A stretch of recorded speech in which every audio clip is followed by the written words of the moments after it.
Thank you very much, Mr. Collins. And Madam Speaker, I rise today on the floor of this magnificent chamber, the very heart of our democratic republic.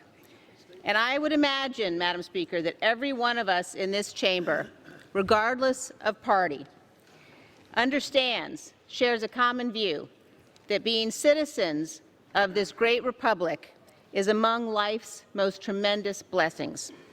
We all know that no force on earth is more powerful than the force of freedom.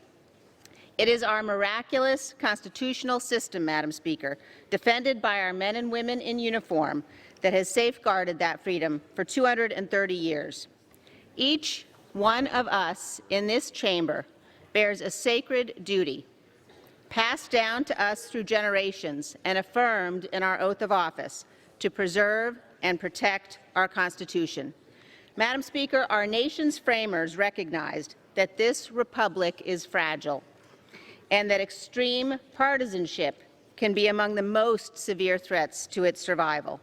That is why in Federalist 65, Alexander Hamilton wrote, quote, "There will always be the greatest danger that the impeachment decision will be regulated more by the comparative strength of parties than by real demonstrations of innocence or guilt." Here, Madam Speaker, our Democratic colleagues have been working to remove this president since the day he was elected, searching for an offense on which they could impeach.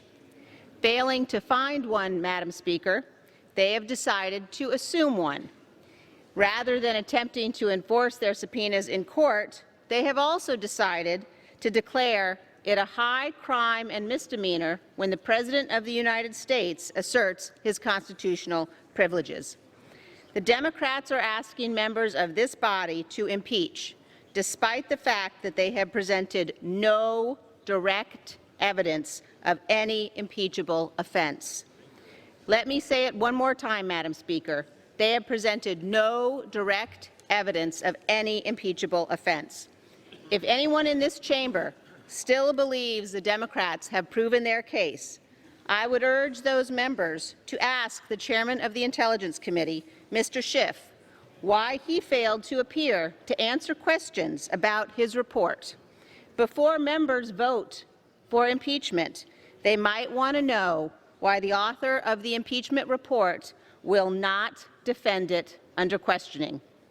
If the House impeaches here, Madam Speaker, it will create exactly the type of risk the framers cautioned us to avoid. It will mean that divided government can imperil a democratically elected president based on unproven allegations and innuendo in the absence of direct testimony. Despite all the rhetoric you've heard today, Madam Speaker, passage of these articles of impeachment may permanently damage our republic. From this day forward, a hyper-partisan, bare majority can cite this precedent to try to remove a future commander-in-chief. I urge my colleagues on both sides of the aisle, Madam Speaker, think of our republic, think of the Constitution, think of the oath that we all swore to protect and defend that Constitution, and vote against these partisan, reckless, and dangerous articles of impeachment. I yield back.